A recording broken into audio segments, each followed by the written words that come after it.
So tonight we're going to talk about what fatigue is, how it can be managed, and then thinking about, okay, well, where do you start? So you've done this webinar this evening. So what now? How do you apply it?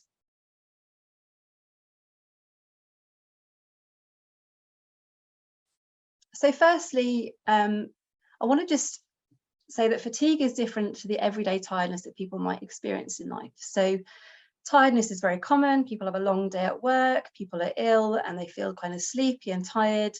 Eyelids feel heavy, you get that drowsy feeling where your eyelids are drooping. You go to sleep, you wake up, you feel better. So that's everyday tiredness. Fatigue is a very different beast. Fatigue is something which is more like depletion, exhaustion of the system. So it's not just feeling sleepy or drowsy, it's feeling weary, it's feeling weak. It can affect people physically, so that sense of lack of energy or weariness, but also affect people cognitively. So people might find it harder to concentrate, might find that their memory is impaired. And also emotionally, I think when people are fatigued, it's just sometimes harder to manage. People feel very easily overwhelmed and overloaded and sometimes less resilient.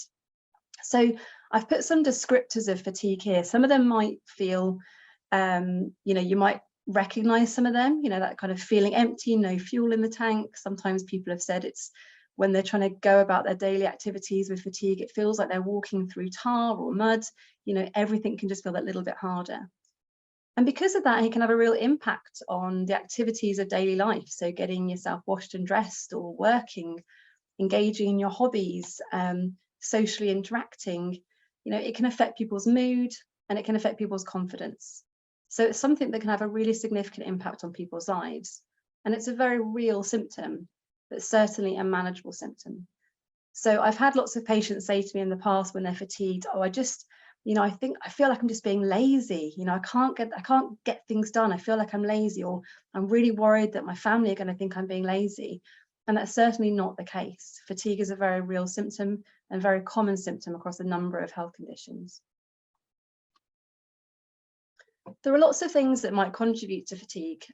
So health conditions themselves, aplastic anemia, one of the significant and very common side effects is fatigue. The medications and treatments for aplastic anemia or for other things that you might have. So there may be antidepressants or analgesia, lots of things for pain relief. A lot of medications in people's medicine boxes at home will have a side effect of fatigue somewhere down the list. And some of those are going to be more significant than others. Things like a stem cell transplant as well, being off your feet, going through a major kind of procedure are going to have an impact on people's energy levels, whether it's recovering from a hospital stay, being off your feet for a while. Lots of things can contribute to a feeling of low energy.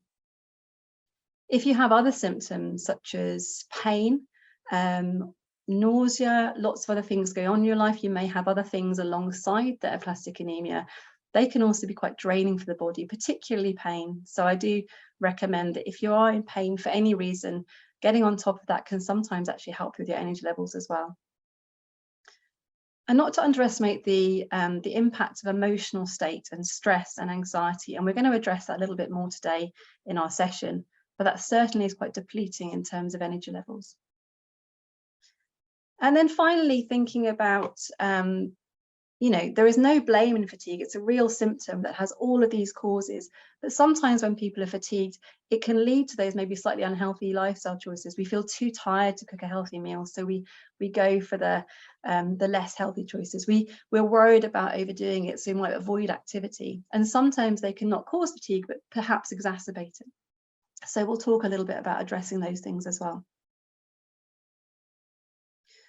You may have come across this before. It's a common pattern within chronic fatigue, and it's known as the boom-bust cycle, the pattern of boom and bust.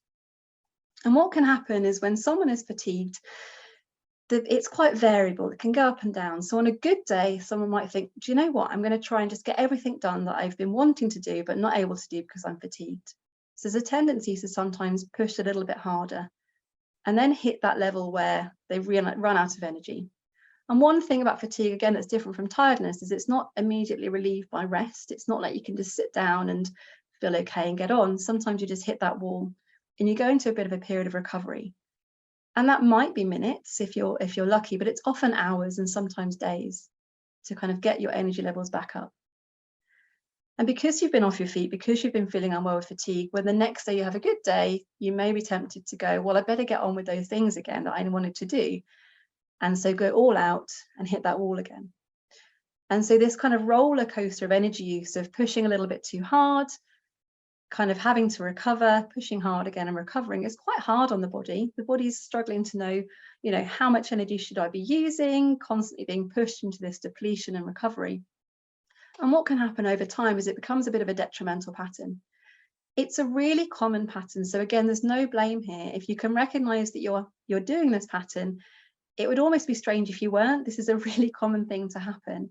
And what we're going to do is try and address how we can maybe move away from this.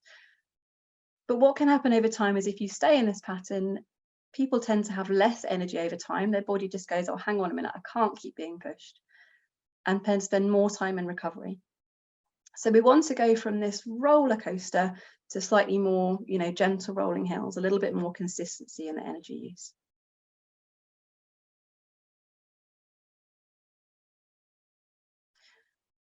So I want you to imagine your energy in terms of a battery. And there are lots of other analogies, a bank account, a jug of water, but I think the battery is a really good one to think of.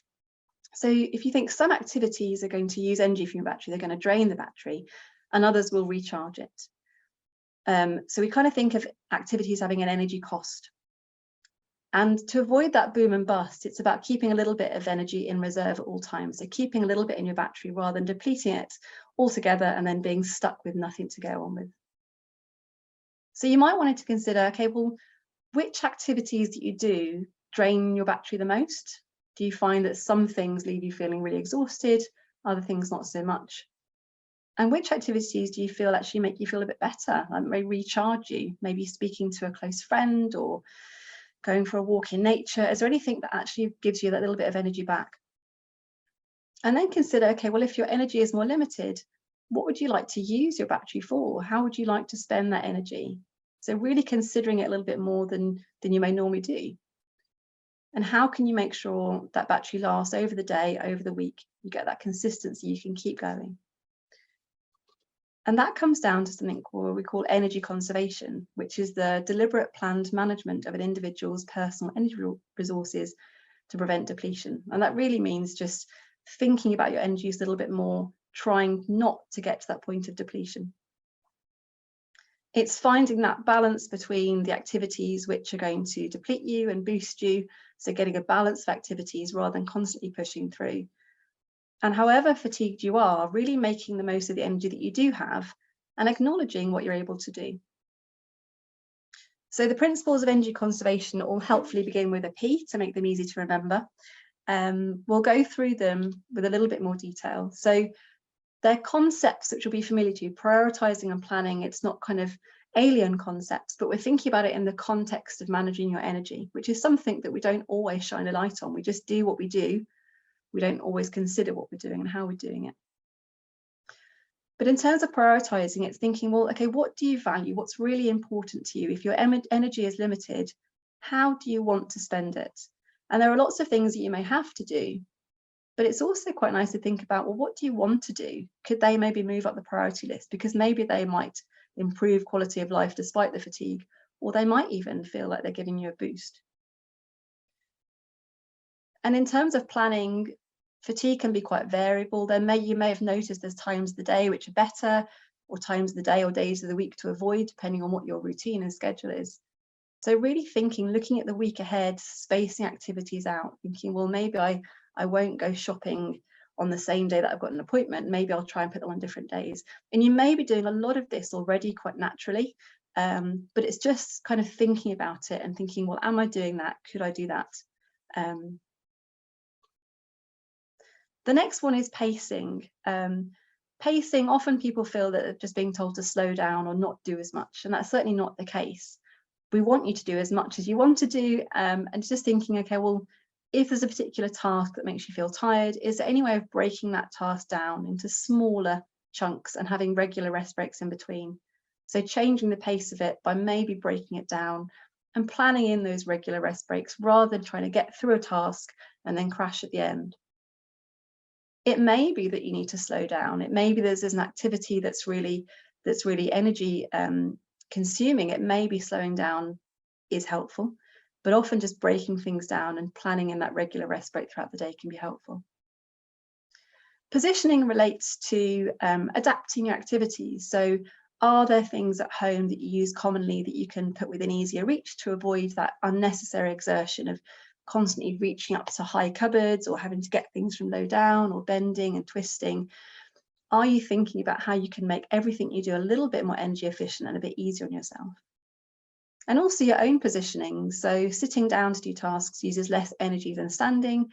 So whether it's getting dressed or waiting for the kettle to boil or chopping your vegetables or brushing your teeth, could you sit down to do that activity to just save a little bit of your battery?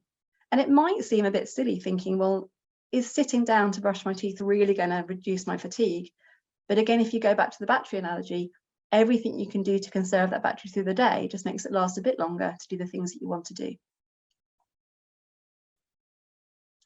And the final principle is permission. And I think this one is often overlooked, but really important.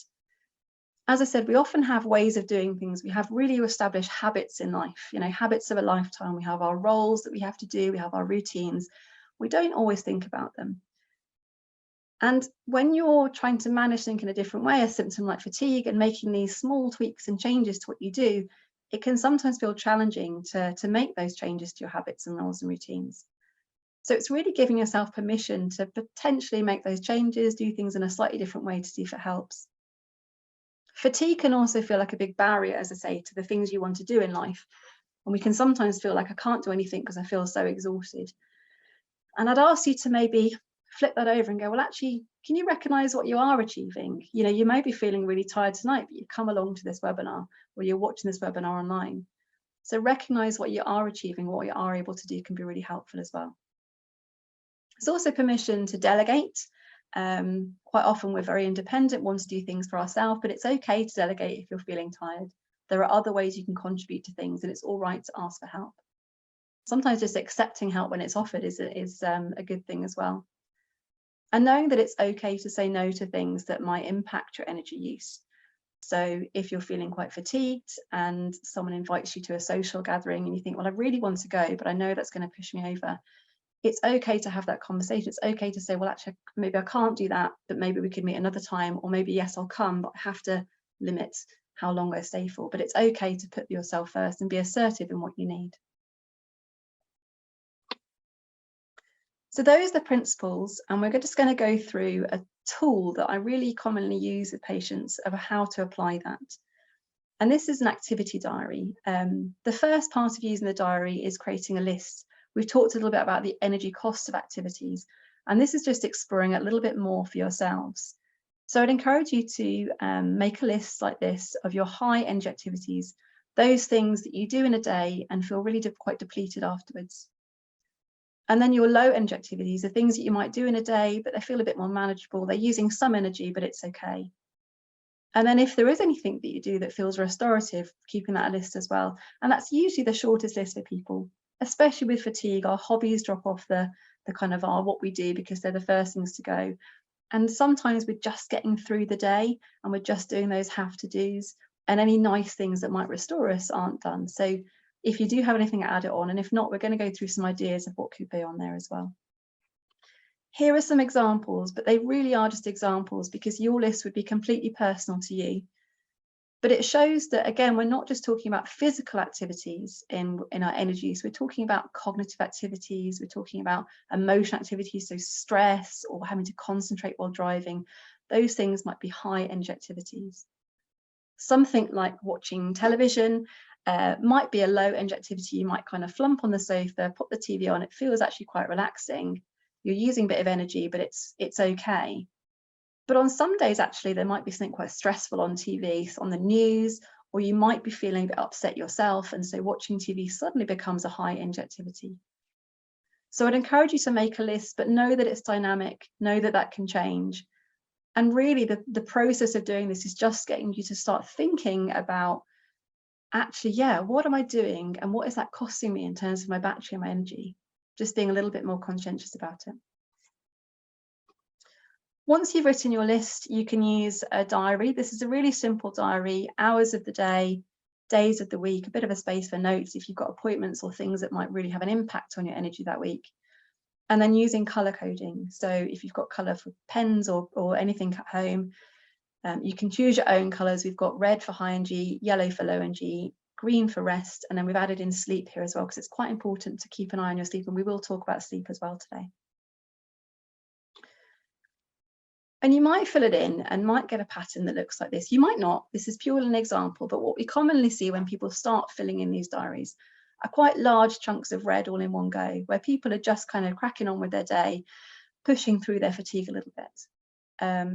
Very little rest, perhaps lots of naps where people are really pushing and then having to kind of recover for a few hours and then get on with the rest of their day. And as the week goes on, or as time goes on, there's a bit of that bust happening. So people are able to do less and less and feeling, actually, I really feel quite unwell. This is a diary of someone who might be having a routine like work during the week, so really having to push through and then crashing at the weekend. As I say, your diary might look different, but this is an example. You can see here there's quite an irregular sleep-wake pattern as well, so not very regular sleep and wake sleeping times, so going to bed and waking up. Very, very little green restorative activity. And what we want to aim for and work toward, it's not going to be immediate, but aim over a few weeks or months, is to get a little bit more balance. So we've talked about that already, that idea of getting that more consistency in energy use. And on both of these diaries, there's the same amount of red squares. So we're not saying you're doing less, we're just thinking about how you're doing what you're doing. So, you know, prioritizing what's important, when you're going to do it, particularly planning. You know, on here, it shows that someone's really thought about when they're going to do things and spread things out. There's an example of pacing. So the red activity has been broken up in places with a little bit of rest, you know, 15 minutes or half an hour, just something restorative, or maybe just changing between the red and yellow activities. So if you do something exhausting, it might be that you do sit down and watch TV for a bit and then crack on with something else. Much more regular sleep. We will talk about that a little minute. So much more regular sleep and less naps during the day as well. And I think really key on here is just a lot more of that restorative activity. So a lot more thought around what things are going to recharge the battery throughout the day. If you think about your phone battery, if you kind of use it all in one go, you've got nothing for the rest of the day. It takes a long time to recharge. If you know you've got to use it, you know you're kind of planning out your use, you might take your charger with you and top it up when you need to. And the idea of those green activities are just kind of topping up your battery throughout the day. So this would be a kind of aim to work towards, but your diary will look very individual as well. A little word on what we call baseline. So baseline is the amount of activity that you can manage without exacerbating your fatigue. So it's keeping within that, keeping a little bit in your battery. So working at a kind of 80%, keeping a little bit in your battery. And the benefit of understanding what your baseline might be is that you can have more consistency. So again, if I quickly scroll back here, someone at the beginning of this week is doing 12 hours activity at the beginning of the week, and by the end of the week, it's only 1 hour. They've really depleted themselves.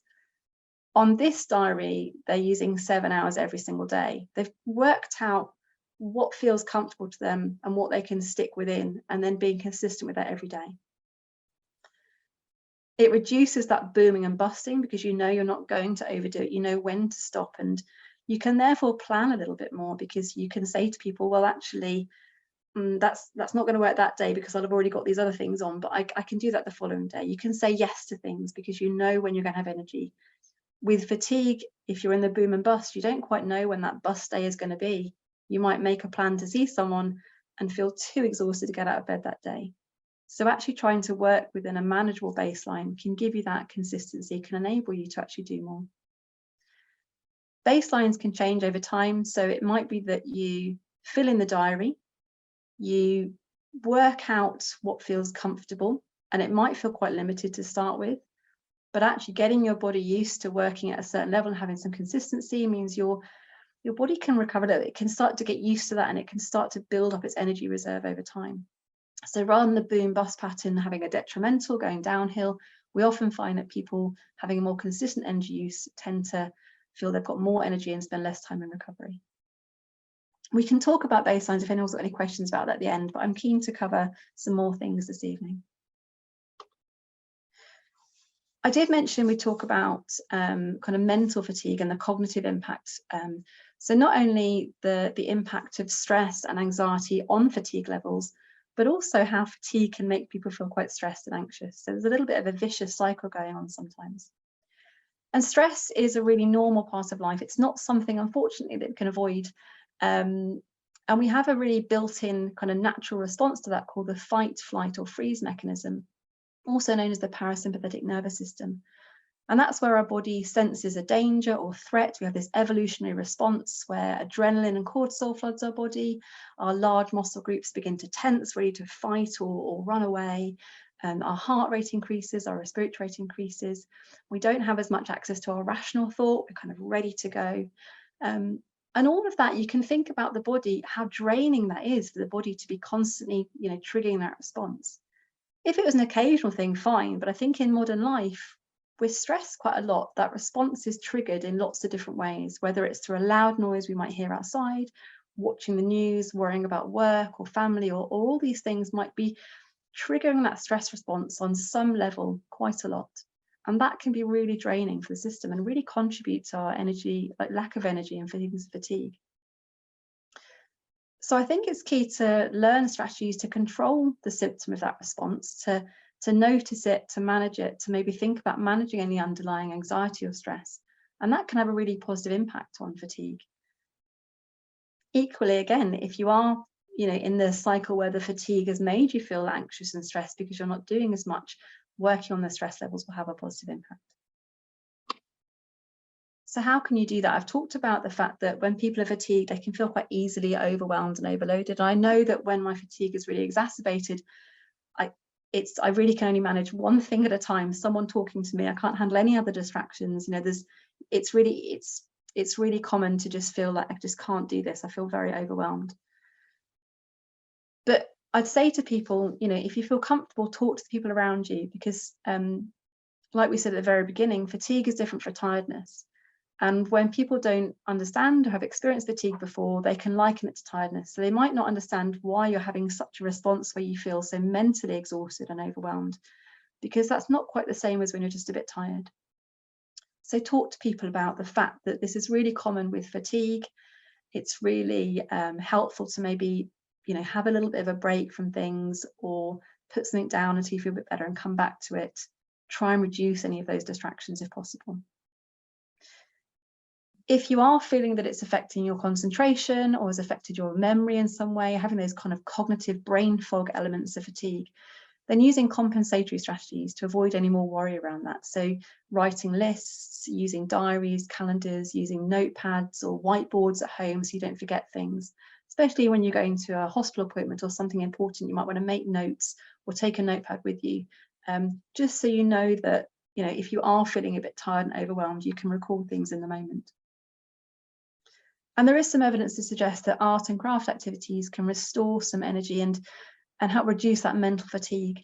And we think that's because this idea of flow, being a little bit mindful, really. And when people are engaged in particular art and craft activities, they very much get in the zone. When people are, really doing an activity like that, you don't think about anything else. And that can be quite restorative in some way to manage all those other distractions that are going on. Other things you can do to really support yourself in this area is effective rest and relaxation. And I've called it effective rest and relaxation because, again, quite often the ways we relax are, sitting on the sofa, having a cup of tea, watching the TV. Those things are often low energy activities rather than really effectively giving your mind a rest as well as your body. So it's quite good to do all those nice low energy things which feel quite relaxing, but to try and incorporate some really effective rest and relaxation as well. Relaxation, I often tell people, is a learned skill. When you're feeling really stressed and someone says, relax, chill out, it makes you more angry and stressed because it's not that easy. It is something you have to work at a little bit to be able to access. But like anything, it gets so much easier with practice. And there are lots of relaxation techniques out there which you can try. You might find some of them more useful. But once you find something you like, just keep going with it, see if it helps. And you might like trying different things as well. But all these things, they say that to form new habits, you have to do something daily for about 4 to 6 weeks. So if you're interested in relaxation, you think it would be helpful, you don't do it at the moment, perhaps trying to incorporate, 5 minutes a day, and then seeing how it goes over the next few weeks to make it part of your routine. And then you can start to increase it if you find it helpful. Fatigue, because it's variability, because it's overwhelming nature at times, it can sometimes leave people feeling a little bit out of control. And the whole title of this talk is Taking Control of Fatigue. And doing relaxation exercises can sometimes help give you a sense of control over what's happening. So whether it's being anxious in the moment and needing to do something, or whether it's, I'm really fatigued, what can I do about this? Actually, a brief relaxation exercise can really have a significant impact, actually. And it's something that can be done without resources, anywhere, anytime. So it really puts you in the driver's seat. One of the big things about relaxation is it can help reduce muscle tension. And again, we've talked about the impact on the body of kind of tension and stress. But again, if you generally carry a lot of tension, whether it's to do with other issues you have or pain, that can be quite exhausting and draining. So doing some regular relaxation can just allow the body to release that tension and not be draining that battery in the background. You're thinking about all these things that you're planning for with your battery use, but if you're just really tense and you've got a lot of muscle tension, it's just draining the battery in the background. So relaxation can also be really helpful in that area. And there is really good evidence for mindfulness-based stress reduction, and mindfulness in particular, but any relaxation can be helpful with kind of topping up your energy levels throughout the day, be nice and restorative. So some example of different relaxation techniques. There's things like visualization or guided imagery. So imagining yourself in a calm and happy place, closing your eyes, picturing yourself being somewhere. It's quite a nice way to get into relaxation if you haven't done it before, if you're someone that would respond well to that kind of imagery and being guided. And there are lots of resources out there. So if you want to Google guided imagery or visualization, you can do. Progressive muscle relaxation is another one, really good for that releasing of muscle tension. And the idea is that you tense muscle groups and release them and you work through your body. It's commonly used in insomnia, actually. So it's really good if you are struggling with sleep, or you're just finding that particularly at night you're feeling a bit tense. It's a good way to wind down before bed. Breathing and breath work, another very common relaxation strategy. Again, something we all do all the time, we don't think about, but sometimes just taking a few deep breaths. You've got lots going on, you're feeling a bit tired, just sometimes sitting and closing your eyes and taking 3 or 5 big abdominal diaphragmatic breathing breaths can just be really restorative. And not only does it feel quite nice, you're able to kind of sigh out the tension, but that really deep diaphragmatic breathing is quite helpful. It stimulates the vagus nerve, which brings down our stress response. So I talked about that flight and fight response being the parasympathetic being the sympathetic nervous system. The counter to that is called the parasympathetic nervous. It's like a parachute, bringing everything back down again. And by doing those nice big abdominal breathing, you're stimulating that parasympathetic nervous system. So you're actually physiologically calming yourself down, as well as it being quite a nice thing to do to focus on the breath. Some people like using art, photos you have that might feel, you can go back to a nice a time, a place that made you feel good, or just looking at a really nice image can sometimes be very calming. Other people like music, calming music, or sounds like the sound of rain, and things like massage and touch can be very calming and relaxing as well.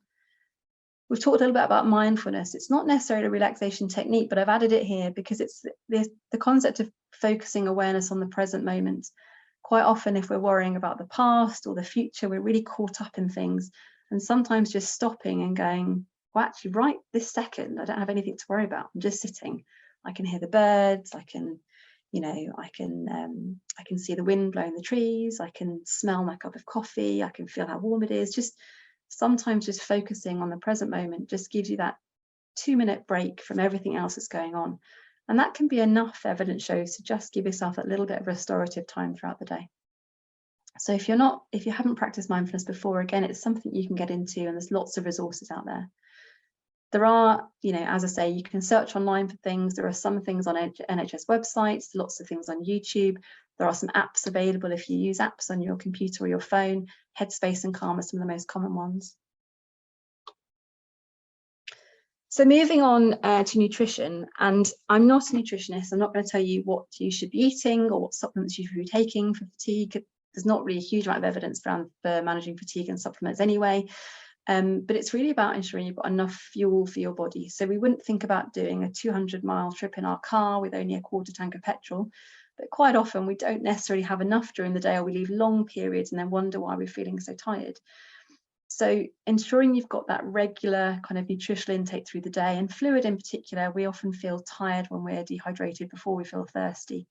So, you know, are you eating regularly? Are you drinking regularly? Are you skipping meals because you're busy or because you're fatigued and it feels too tiring to make it? Can you think about having some snacks that are quite easy to grab? Sometimes with fatigue, we rely on those quick fixes a little bit. So grabbing the sugar, grabbing the caffeine. And I'd be an absolute hypocrite if I told you not to do those things. I've had many biscuits today already. But if you find that you're really relying on those things to get through the day, it might just be thinking, well, actually, maybe I could minimize that, because it's probably just increasing the fluctuations and making that boom bust even worse. You know, you have a caffeine high, you crash. You have a really big sugar high, you feel great, you get something done, and then you crash. Is there a way of kind of getting that consistency with your nutrition and what you're eating as well? So things that are going to keep you fuller for longer. But I'm certainly not saying don't have a nice cup of tea and a biscuit. In terms of preparing food if you're tired, it might be that that's feeling really hard. Whether you've been in hospital, whether you're just feeling very fatigued, the idea of preparing food can sometimes be quite tough. So you might adapt the way you prepare food. It may be thinking of pacing it. So if you have the time, it might be preparing some vegetables, sitting down at the table, chopping some vegetables in the morning, put them in the fridge. And then in the afternoon, you know, doing something else to prepare things, getting some pans out. So when it comes to dinner time, rather than having the whole activity of preparing a meal, you've actually just got to put it together. So you've broken that into small tasks, you've paced that activity just to make it that a bit easier. And you could go a step further, you know, pace the activity, and rather than just cook one meal, make a big batch, get a bigger pan out, make a double portion, stick it in the freezer. So actually through the week, if you're having an evening where you're feeling just too tired, you've got some really good home cooked food for you. And there are some really good ready meals out there. And I say, you know, it's absolutely fine to rely on those when you're feeling fatigued. So think about making your life easier, but make sure you're getting that nutrition.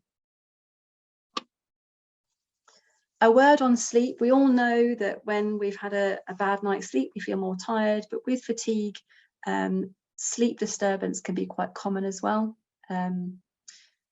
The evidence suggests that having a regular sleep-wake pattern can be helpful. And what that means is trying to get up in the morning and go to bed at night at roughly the same times each day, within about an hour. It doesn't have to be on the dot, but within about an hour, rather than, you know, waking early in the week and then having a huge line at the weekend.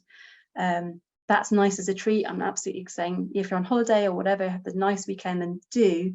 But trying to get a little bit more regularity can really help with that sleep-wake pattern and can therefore help with energy levels.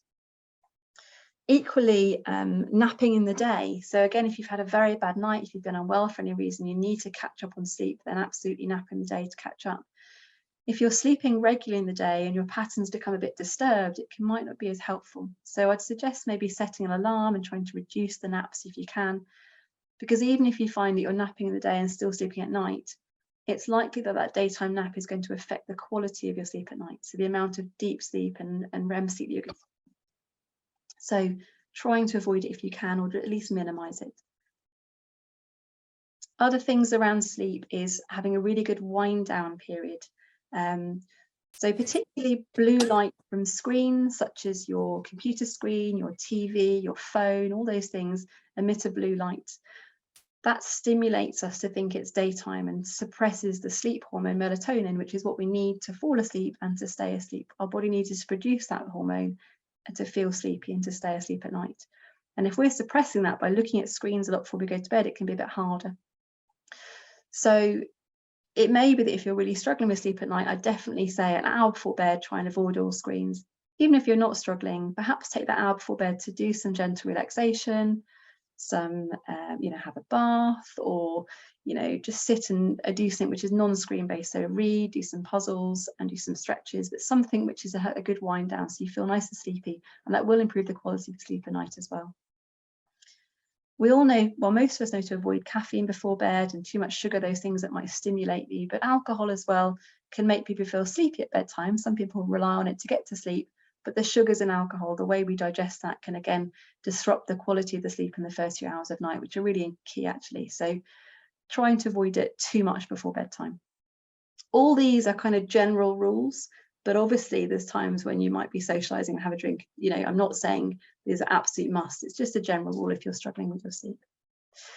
And then thinking about general sleep hygiene, which is not how clean your room is, but it's thinking about the environment in general. So is it dark? Is it quiet? Does it feel nice and safe and secure? Does it feel like a sanctuary, or does it feel quite chaotic? So thinking a little bit about your bedroom and things as well.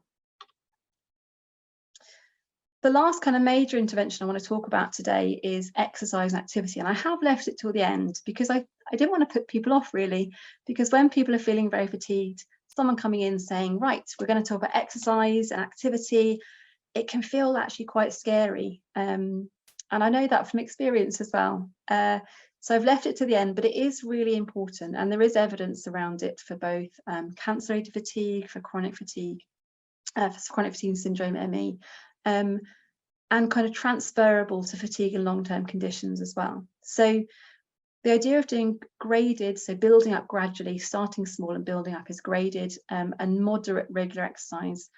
Moderate is the idea that you're getting to an activity level where you're a little bit out of breath, it's getting a little bit of a sweat, but you can still hold a sentence.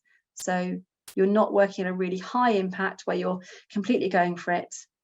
You're doing enough to get the heart rate up, but you can still hold a sentence. That's a moderate level activity.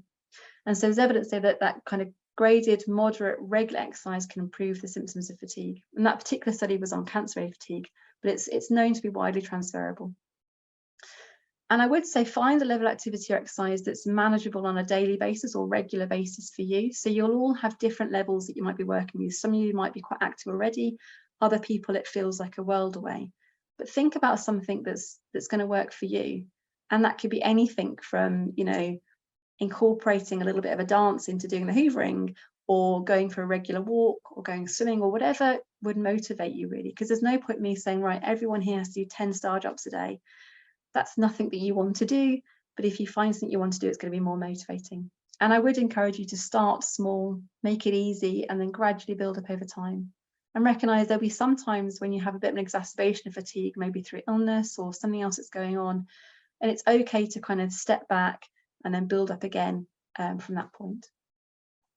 Exercise is good because it also releases endorphins, and endorphins are lovely. They make us feel good, you know, boost the mood, boost our energy levels. So it's a really nice thing to do at that moderate level.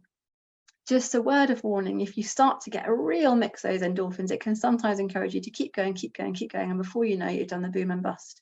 So just keep that in mind and plan your activity and think, well, I'm going to go for a walk, but I know that actually if I went for more than 20 minutes, I'm probably going to overdo it. So even if I'm really enjoying 20 minutes, I'm going to make sure I stick to that, see how I feel later in the day. I can always build up to 30 minutes next week. So really, you know, keeping an eye on building yourself up and doing it slowly.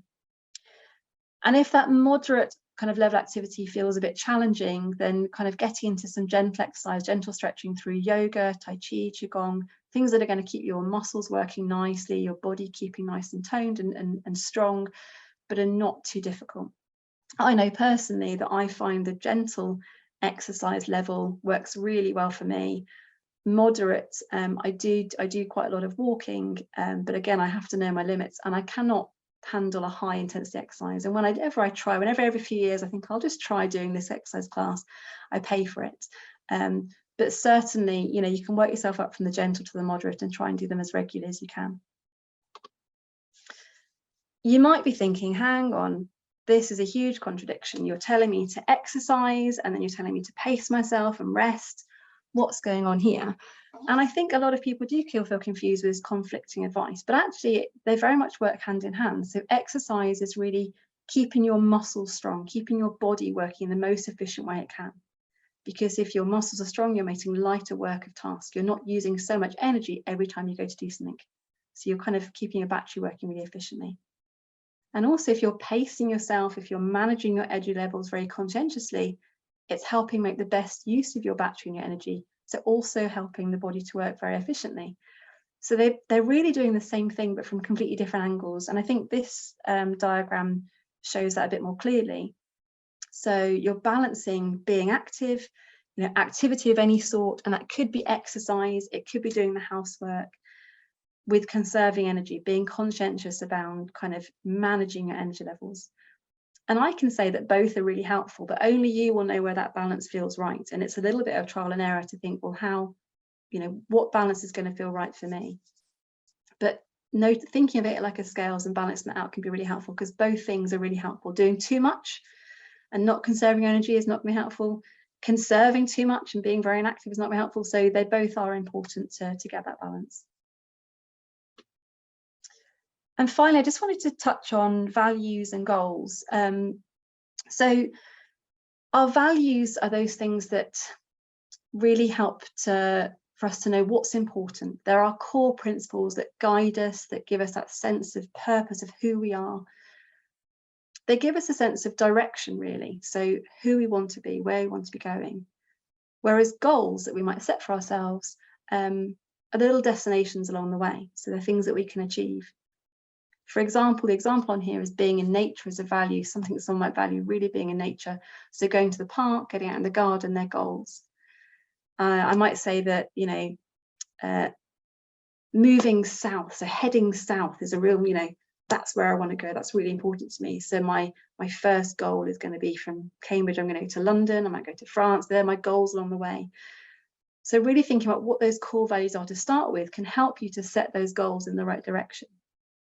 Goal setting can feel a bit difficult. We might do it at work. We might have been asked to do it by a therapist at some point in some kind of hospital setting. But actually, it can be a really effective way of managing reduced energy levels, setting yourself targeted goals, because it means we're focusing on one thing. We're prioritizing what's important, and we're going, I'm just going to work on that actually. And it's okay to put other things aside. And it means we get things done when things are feeling overwhelming, when we're feeling like fatigue is a big barrier. Setting yourself a really achievable goal is a way of kind of ticking something off, making sure that thing is getting done. And if we link our goals to our values, it not only feels good because we're, ticking things off and getting that sense of achievement, but we're living in line with who we want to be. So I would encourage you to have a little bit of a think about this and perhaps set some goals.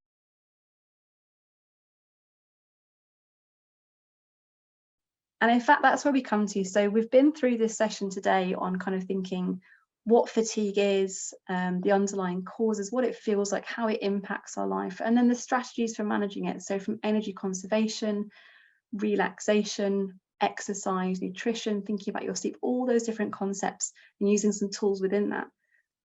But it's all well and good talking about it. How do you apply it to your life? And it's really, we all go to webinars, we all go to things, and they're really interesting, but we come away and we don't always put it into practice.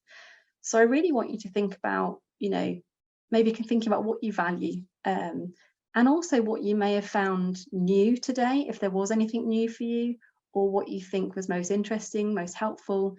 Maybe there was something that I've suggested trying in a different way to you've heard before.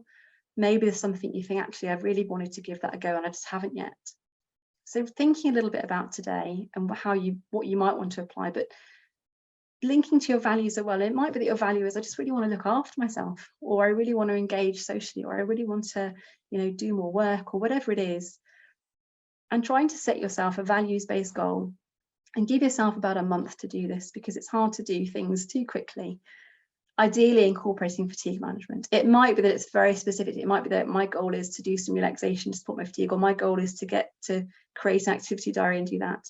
Or it might be my goal is to go for a walk with a friend, and I just have to make sure I pace myself and plan it in. So you're using those fatigue skills in meeting that goal. So there's a little bit of homework that no one will be checking up on. It's just for you, but it's a way of actually going away today with something to really work on. And if you're watching this webinar recorded, again, you can still do this.